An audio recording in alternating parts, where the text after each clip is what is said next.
May mga lugar na umiiral lamang kapag wala kang ibang mapagpipilian. Kapag umuulan, kapag ang mga kalsada ay parang hindi pamilyar, at kapag ang iyong katawan, kahit saglit lang, ay nakakaramdam ng lamig na hindi sa mundong ito. Ang pangalan ko ay Lawrence. 20 ako noong taong iyon. Bumalik ako sa bayan ng aking ina sa Pilipinas para dumalo sa binyag ng aking pinsan.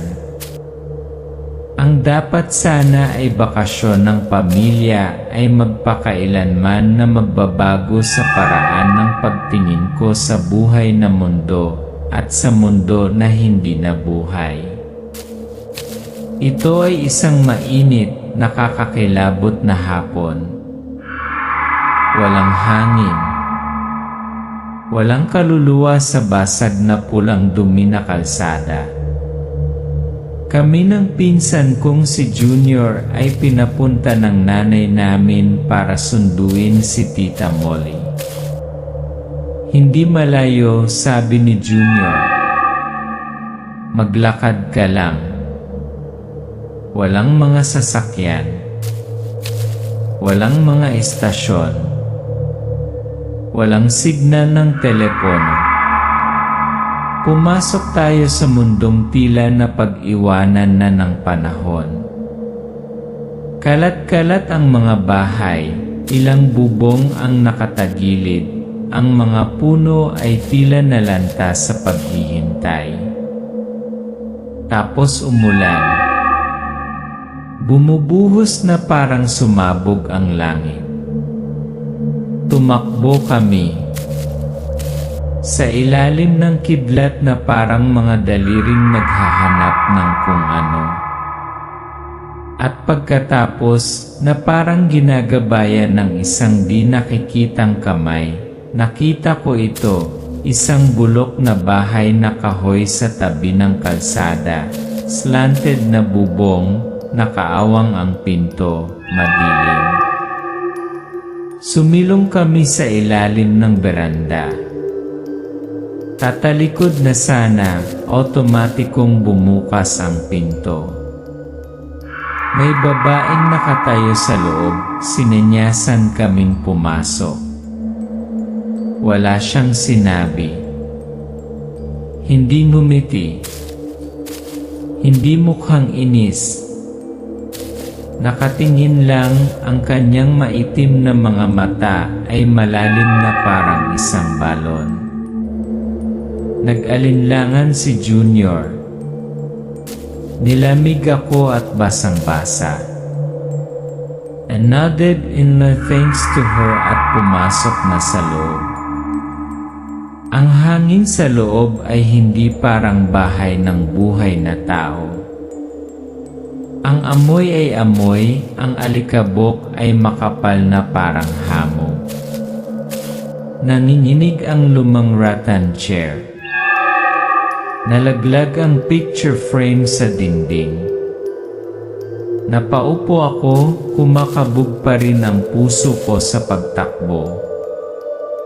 Hindi pumasok si Junior. Nakatayo siya sa balkonahe. Nanginginig ang mga kamay, namumutla ang mukha. Nang huminto ang ulan ay lumabas na ako. Nagpasalamat muli sa kanya. Tumango lang siya, hindi pa rin nagsasalita. Nagpatuloy kami. Umaga noon. Pero napansin ko na si Junior may goosebumps sa buong katawan. She's dead, Lawrence. Bulong niya. Iyan ang abandonadong bahay. Walang nangahas na pumunta doon sa nakalipas na 6 na buwan. Ang babaeng iyon ay inilibing. Nagsisimula ang kritikal na musika, mga pagbabago sa eksena, flashback, Kumikidlat sa abandonadong bahay na dahan-dahang bumukas ang pinto. Mula sa sandaling iyon sinimulan ko ang aking paglalakbay sa mga nakalimutang kaluluwa, kung saan ang mga inabandonang bagay ay hindi lamang kahoy, bakal, o ladrilyo kundi mga pintuan na naghihintay na mabuksan. At iyon ang simula pa lang. Abandonado, elidlupang nalimutan. Late Rio Horror Stories, batay at tunay any Filipino urban legends. May mga kalsadang wala sa mapa. May mga bahay na wala ng pangalan ng mga may-ari. At may mga espiritu na bukas pa, naghihintay ng dadalaw. Lawrence nagsasalaysay.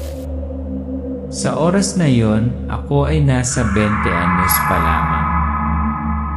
Mula sa kolehiyo sa Vies, bumalik ako sa Pilipinas, ang tinubuang bayan ng aking ina, isang lupain na sa telepono ko lang narinig, sa pamamagitan ng mga pira-pirasong kwento mula sa aking lola. Ang mga kamag-anak ay nagsagawa ng binyag para sa isang bagong silang na sanggol.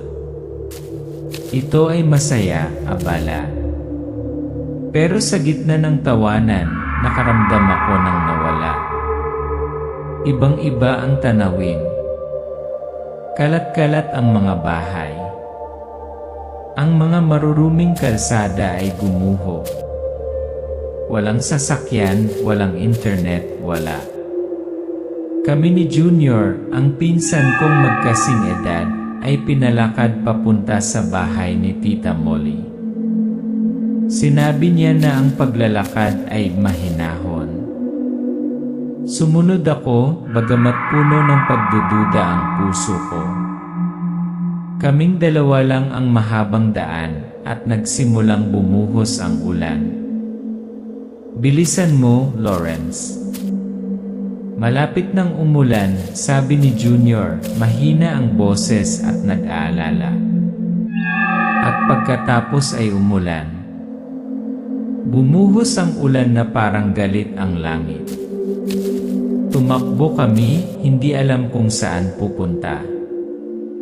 Noon lang, nakita namin ang isang lumang bahay na gawa sa kahoy na nakasandal sa gilid ng kalsada. Sinaunang bahay ay ulan. Nakaawang ang pinto. Isang puting figura ang nakatayo pa rin sa loob. Walang mukha. Walang salita. Isang tango lang pasok ka. Nagmadali kaming pumunta sa porch. Tumutulo ang tubig sa buhok ko. Tatalikod na sana ako nang bumukas ang front door. Nang walang tunog. Isang babaeng nasa mid-40s, mahabang buhok, nakasuot ng puting damit, hindi kumikislap ang mga mata. Sinanyasan niya kaming pumasok. Huminto si Junior. Pero pumasok ako. Salamat po, sabi ko kahit ang bilis ng tibok ng puso ko. Parang huminto ang oras sa loob. Malamig ang hangin. Natakpan ng alikabok ang lahat, ang mesa, ang mga upuan, ang mga picture frame. Sa dingding ay may kalendaryong huminto noong Marso. Ang upuan nangyari sa sulihiya ay umuuga mag-isa. Walang walang fan. Tanging mga mata lang ng babae ang nakatitig sa akin nang hindi kumukurap. Sinabi ni Lawrence, umupo ako. Salamat ulit. Nakatayo lang siya, walang sinasabi. Nilingon ko si Junior, nakatayo pa rin siya sa balkonahe, hindi nangangahas na pumasok. 5 minuto. Pagkatapos ay 1-0 minuto. Humina ang ulan. Bahagya siyang tumango. Tumayo ako, yumuko at lumabas. Sinarado ko ang pinto sa likod ko. Lawrence M.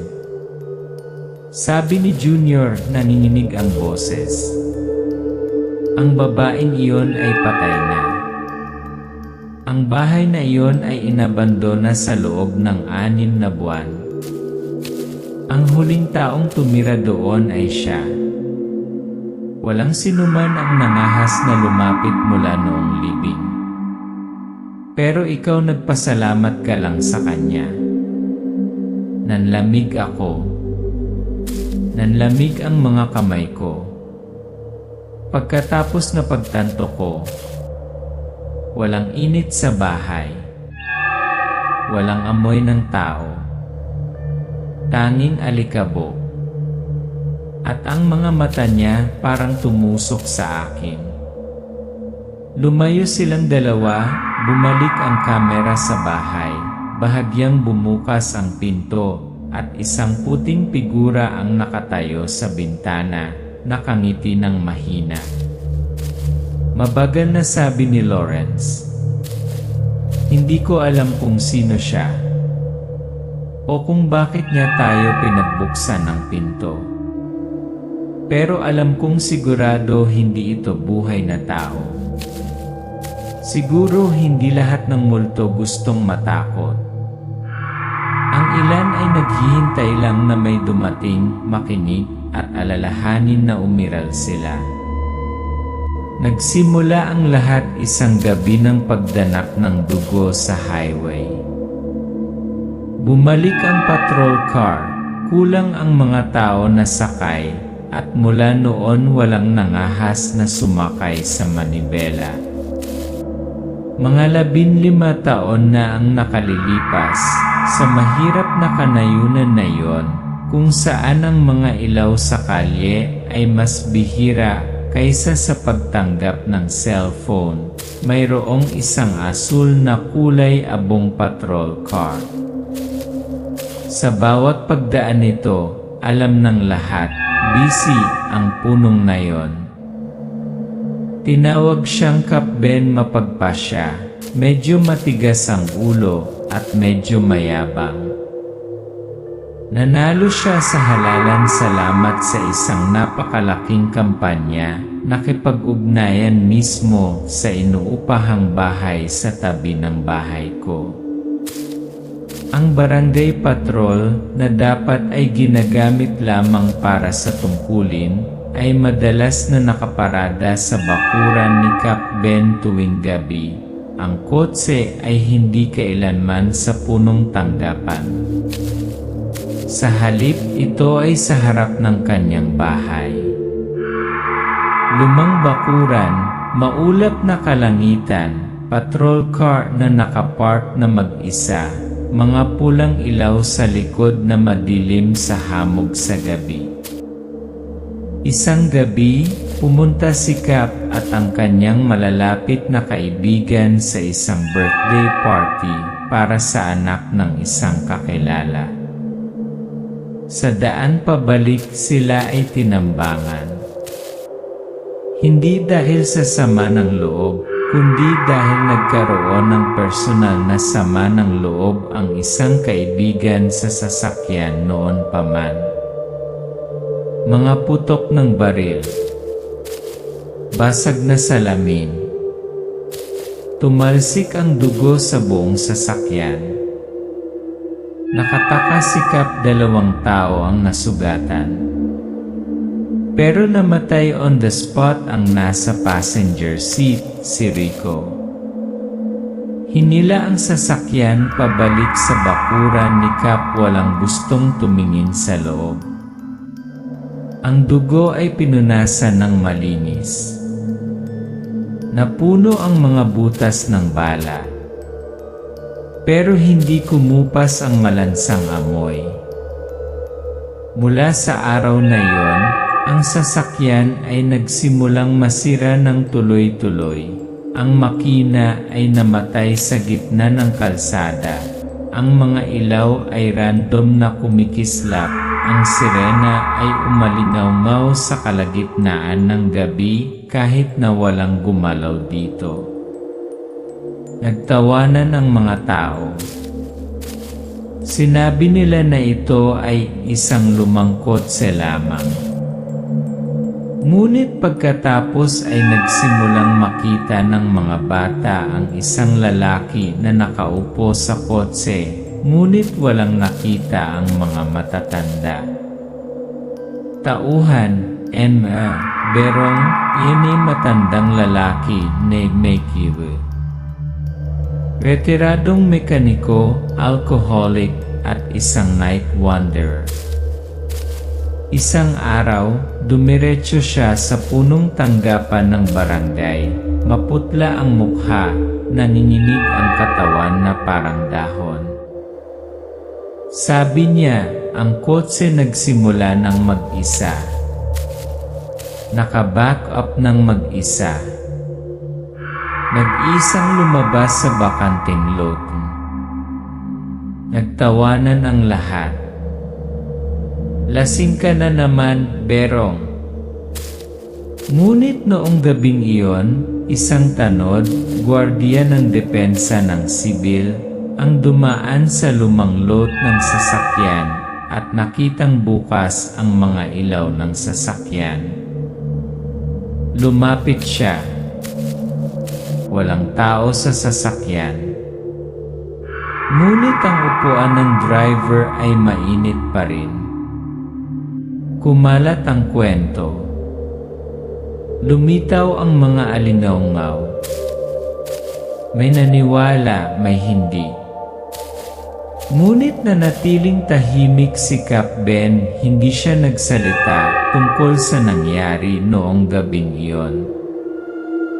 At pagkatapos ang sasakyan ay hinila sa bakanting lot malapit sa barangay station. Naiwan na nakabilad sa araw at ulan. Wala nang gumalaw ulit. Ini-elite kabataan ni nagtahas niya subukan yan ni kanilang swerte. Isang gabing maliwanag sa buwan, 4 na binata ang nagtipon-tipon, may dalang beer at alak. Iminungkahi ng isa sa kanila dahil sa kuryosidad na subukan ang kotse na sinasabing pinagmumultuhan. Paano kung may multo? Bakit hindi natin subukan? Nagtawanan ang grupo, ngunit pumayat. Ang isa sa kanila ay pumasok sa driver's seat. Pagkaupo pa lang niya, bumusina na walang gumalaw. Ang mga headlight ay nagliliyab. Nagsimulang mawala ng kontrol ang lalaki sa upuan. Napasigaw siya sa boses na hindi sa kanya. Isang malalim, husky, hindi mapag-aalinlangan ang boses ng lalaki. Saan niyo ako dinala? Bakit dito? Saan mo ako dadalhin? Bakit dito? Nagtakbuhan ang grupo. Ang isa ay nahulog sa putikan. Hinila palabas ng kotse ang taong may nagmamay-ari pagkalipas ng 3 minuto. Parang baliw ang tibok ng puso niya, bumubulong pa rin ang bibig niya sa pangalan ng isang tao, Rico. Rico. Rico. Mula noon, walang nangahas na lumapit sa sasakyan. Araw man o gabi. Binakuran ng mga tao ang lugar, nagtanim ng mga puno ng saging, naglagay ng asin, at naglalagay ng mga anting-anting. Pero minsan kung tatayo ka doon, sa hating gabi makakakita ka ng kumikislap na ilaw mula sa driver's seat ng walang laman na sasakyan. May mga bagay na mukhang hindi nakakapinsala, ngunit sa loob nito ay naglalaman ang mga ito ng isang bagay na dating buong mundo ng isang taong pumanaw na. At kapag hinawakan mo sila, nakakaantig ka ng mga alaala na hindi pa nailalabas. Sabi ko, 9 years old pa lang ako that year, katatapos lang ng summer school. Ang aking mga magulang ay nakatira sa mga suburb malapit sa isang abandonadong industrial park. Wala akong maraming kaibigan, ang aking bisikleta ay ang aking matalit na kaibigan. Isang hapon, nagbibisikleta ako sa bakanting lot na dating palengke, kung saan na yon ay mga kalawang na bakal, bulok na kahoy na frame, at mahahabang anino. Doon nakita ko, sa gitna ng mga durog na bato at pulang lupa, isang kahoy na figura na nakahiga sa gilid nito, mas matangkad lamang sa iyong palad. May hawak na maliit na kutsilyo, nakasuot ng loincloth, parang estatwa ni Lapu-Lapu. Ito ay parehong kakaiba at maganda. Naisip ko, tiyak na may umalis dito. Inilagay ko ito sa aking bulsa, nagbisikleta pa uwi nang walang pag-isip. Mabagal na tumibok ang tambol, nagbabago ang kapaligiran, lumalamig at nagiging kulay abo ang mga kulay ng larawan. Nang gabi rin iyon, nagkaroon ako ng kaunting lagnat. Akala ng nanay ko nilalamig ako ng araw. Ngunit sa mga sumunod na araw nagsimula akong mangarap. Isang walang laman na silid. Dahan-dahang bumukas ang kahoy na pinto, lumalamig. Isang bata, mga kasing edad ko lang, ang nakatayo sa isang sulok, nakatalikod. Ang kanyang kamay may hawak na bagay na kamukhang-kamukha ng kahoy na estatwa na iniuwi ko. Hindi ko nakita ang mukha niya. Pero tuwing gabi, lumalapit siya. Sabi ko, hindi ako kumain. Hindi ako nagsalita. Nagsimula akong matakot sa liwanag sa gabi, ang anino ng taong dumaraan sa bintana. Pero walang naniwala sa akin. Akala ng tatay ko ako ang gumagawa nito.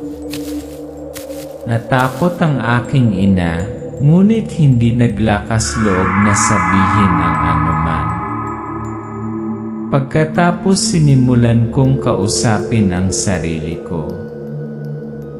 Ibinabalik ko lang ang laruan.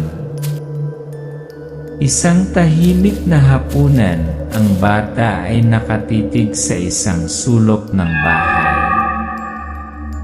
Itinapon ni Itay ang kanyang mga chopstick at tumayo. Hinampas ang mesa. Lene, kailangan niya ng doktor, hindi isang mangkukulam na may insenso. Itigil ang pagiging mapamahiin. Nanay, umiiyak. Wala ka bang nakikitang kakaiba? Nagsasalita siya ng Ilonggo. Hindi ko siya itinuro niyan. Sinong tinatawag niya? Kiko. Ang pangalan niya ay Kiko. Master Albulario. Isang matandang bulag na nakapagpagaling ng maraming kakaibang sakit. Inilagay niya ang kahoy na estatwa sa gitna ng banig, nagsunog ng insenso, at umawit sa sinaunang wika. Pagkatapos ng seremonya, sinabi niya ang isang bagay na naalala ko pa. May isang bata na nakatira malapit sa lugar na yon. Namatay siya sa sunog. At ang tanging bagay na wala siyang oras upang dalhin ay ang laruang ito. Master Albulario. Hindi siya nagalit. Nawala lang siya. At ngayon gusto niyang ibalik sa pinanggalingan niya. Nagbabalik ng bagay ay ulan. Sa isang madilim na hapon, hinatid ako ng aking ama pabalik sa bakanteng lot. Malakas ang ulan.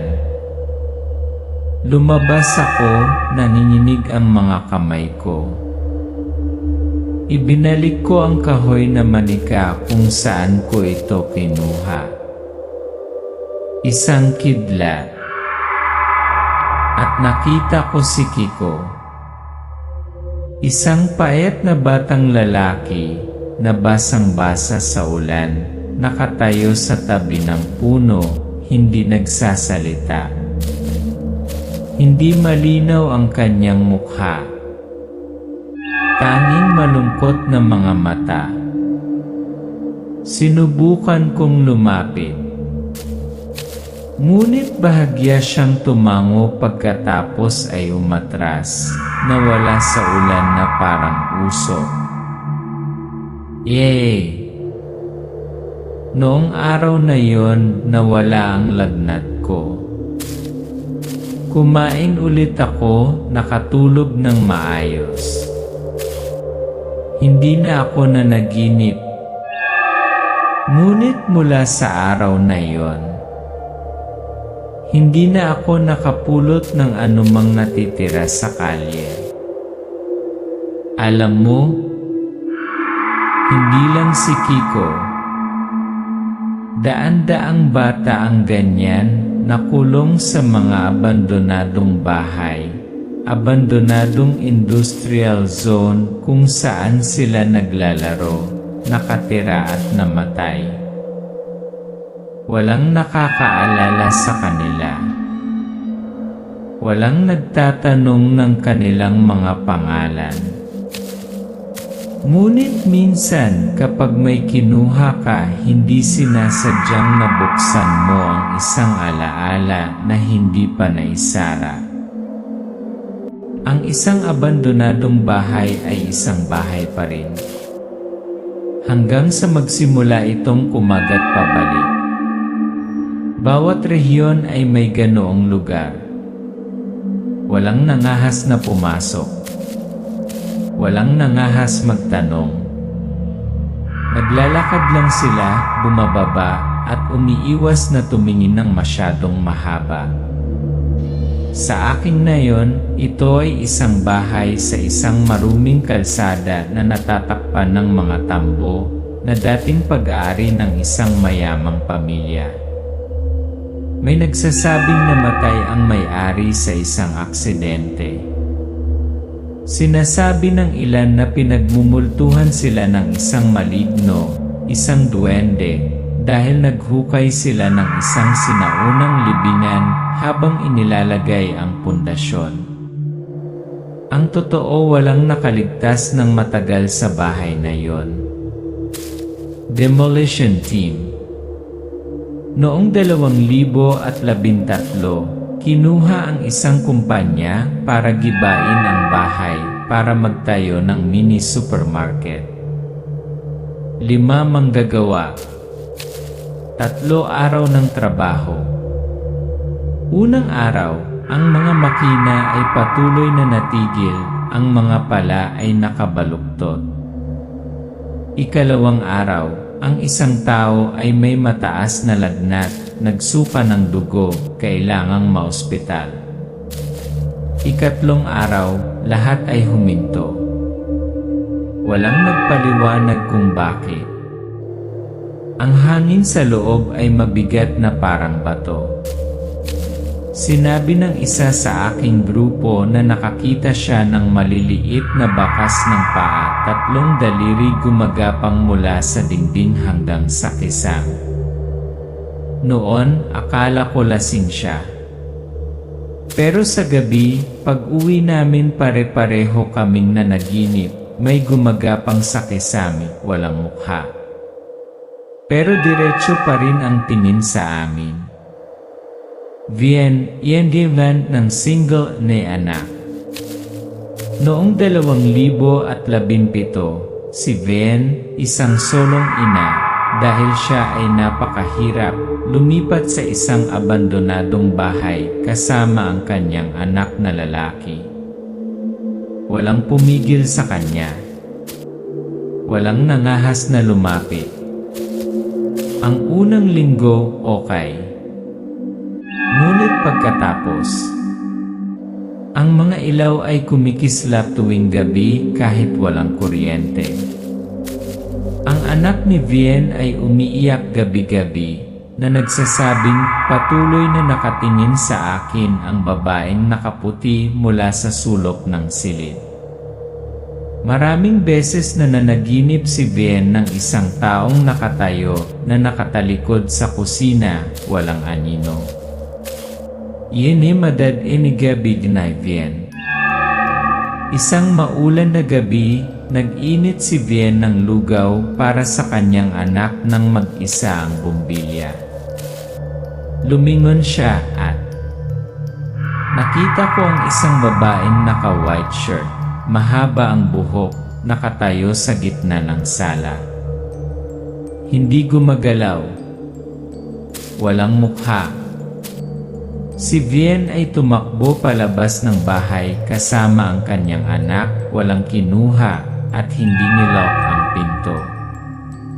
Alam kong ayaw nito sa akin doon. Hindi ko alam kung bakit pero naiintindihan ko. Ang bahay na yon nakatira. Ghost Hunter Group Incidente. Noong 2019, isang grupo ng mga batang YouTuber ang nag-organisa ng ghost hunting sa bahay na yon. Nag-install sila ng mga night vision camera, nagdala ng mga yana machine, infrared flashlight. Noong una, tahimik ang lahat. Ngunit nang umabot ang orasan ng 12 oras 37 minuto, nakita ng kamera ang may 3 paa na gumagapang sa dingding tapos nawala. Sa isang sulok ng kisam, may katawan ng tao gumagapang na parang butiki, walang mukha, mahaba at baluktot na tenga lang. May sumigaw, nahulog ang flashlight at nabasag. Nanginginig ang kamera. Isang boses ang umalingaw mula sa ikalawang palapag, sa isang parang bata na boses. Ayaw niyang may tao rito. Nagtakbuhan ang grupo, naiwan ang kanilang mga gamit. Naglaro lang ang clip sa loob ng 30 segundo bago ito na-flag ng YouTube bilang nakakakagambalang nilalaman. Ang mga ganyang bahay hindi kailangan ng mga kandado. Pinoprotektahan nila ang kanilang sarili. Ang sinumang magsisikap na manirahan doon, maaaring maging mahirap o magkakasakit magpakailanman o mawawala ng bahagi ng kanilang sarili na hindi na nila maibabalik. Siguro hindi naman sa galit ang espiritu doon. Iyon ay ang bahay ay humigop ng sakit, kamatayan, at kalungkutan sa loob ng mahabang panahon na hindi na nito gustong may pumasok. Lahat sila sumakay sa isang tren. Pero wala ni isa sa kanila ang nakarating sa gusto nilang puntahan. Tuwing gabi, kapag sinindihan ko ang aking unang sigarilyo, alam kong hindi talaga ako nag-iisa. Pangunahing tauhan, Mang Felipe, inabando ng bantay ng simbahan. 60 taong gulang, dating sundalo, ngayon ay nag-iisa. Nagtatrabaho bilang bantay sa isang lumang simbahan na hindi na gumagana, na inabandona malapit sa lumang istasyon ng tren na ilang dekada nang sarado. Mga gawi, paninigarilyo sa gabi, nakaupo sa ilalim ng lumang puno ng saging sa harap ng bakuran ng simbahan, sa tabi ng rebulto ng Birheng Maria. Isinalaysay ni Mang Felipe ang kwento ng dahan-dahan, paos, at nagsasalaysay. Hindi ako yung tipo ng tao na takot sa multo. Mas marami akong nakikita kaysa multo, sumasabog na mga bomba, nasusunog na bangkay, dugo ng tao. Pero nung gabing iyon, alam kong may mas matyaga pa kaysa kamatayan. Eerie horror event, yan ay puting anino ng simbahan. Nang gabing iyon, nakaupo siyang mag-isa, sumisipol ang hangin sa basag na salamin, ang liwanag ng buwan ay sumisipol. Ang pintuan sa likod ng simbahan ay bumukas ng mag-isa na may langit-ngit, walang nakatayo doon. Ngunit pagkatapos isang puting anino ang lumutang sa gitna ng koridor, isang madre sa isang lumang gawi, ang buhok na nakatakip sa kanyang mukha, walang mga paa, ay tahimik na dumaan. Philip. Tumayo ako para tumakbo. Pero hindi ko kaya. Parang bato ang mga binti ko. And then I saw her eyes, piercing every sin in me. Mula sa araw na yon, huminto si Mang Felipe sa paninigarilyo, hindi na natulog sa simbahan, laging may dalang rosaryo at holy water. Pero sa tuwing ipipikit niya ang kanyang mga mata, nakikita niya ito. Walang habulan, walang pananakot. Nakatayo lang at nanonood. Sabi ni Mang Felipe, hindi ako naniniwala sa multo. Hanggang sa mamatay ang isang tao, nakatingin pa rin sa akin na parang wala siyang sinabi sa akin. Fergie Mulagay nakaraan. Isang araw, nagkita sina Lawrence, ang batang sumilong sa ulan at nakatagpo ng multo, Ruel, ang tagapagsalaysay ng kwento ng patrol car, Vienne, ang ina na tumakas mula sa abandonadong bahay, at Jed, ang saksi ng batang si Kiko, sa isang memorial service sa lumang nayon. Sa pamamagitan ng pagkakataon, napagtanto nila ang isang nakakatakot na pagkakataon. Lahat ng mahiwagang fenomena na kanilang naranasan nangyari malapit sa lumang linya ng tren o sa paligid ng inabandonang istasyon ng tren. Ang lahat ng mga multo na nakatagpo nila namatay ng sabay-sabay, mga 20 taon na ang nakakaraan. Yung batang si Kiko, nasunog sa sunog ng bahay sa tabi ng Riles. Ruel. Ang aking kaibigan, si Rico, ay binaril sa patrol car habang pauwi upang sunduin ang kanyang ina mula sa istasyon ng tren. Vienne. Ang babaeng nakaputi sa abandonadong bahay ay dating isang station attendant. Lawrence. At ang babaeng nagbukas ng pinto para sa akin, nakatira din sa dormitoryo ng tren. Ibunyag ni nakaraan, yan ay kinatagang tragedy. 20 taon na ang nakalilipas, ang isang tren na naglula ng mga refugee, may sakit, at hindi nalibing na mga bangkay mula sa epidemya ay nadiskaril at bumulusok sa ilog malapit sa lumang istasyon. Itinago ng gobyerno ang impormasyon, nagtayo ng isang peking estatwa ng alaala. Ang mga kaluluwa sa tren na yon hindi nakarating sa kanilang destinasyon. Sila ay nakulong. Climax, bumalik ghost station.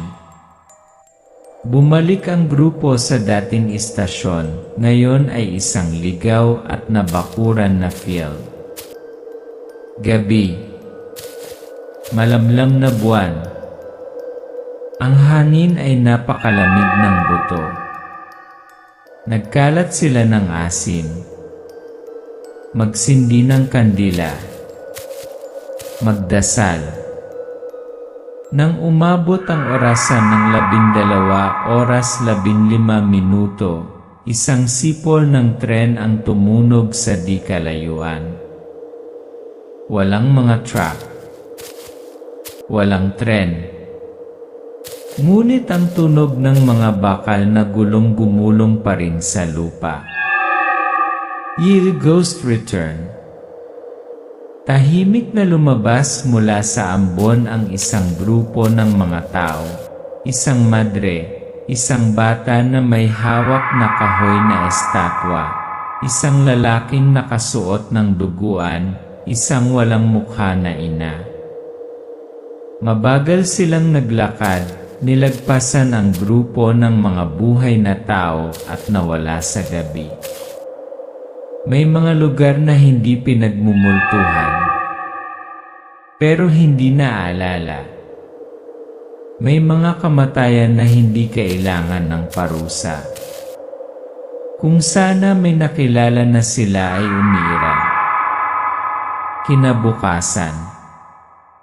Umalis ang grupo ng mga tauhan, nag-iisip ang mga mukha. Sinabi ni Vien, hindi ko sasabihin ang kwentong ito sa aking anak. Ngunit hindi ko malilimutan. Si Felipe, sa huling pagkakataon, ay humihitit ng kanyang sigarilyo, pagkatapos ay itinapon ito sa lupa. Nag-zoom in ang kamera sa kalawangin na riles sa gitna ng mga damo. At sa sandaling iyon muling tumunog ang isang sipol ng tren sa di kalayuan. The dead don't want to haunt us. Gusto lang nila maalala.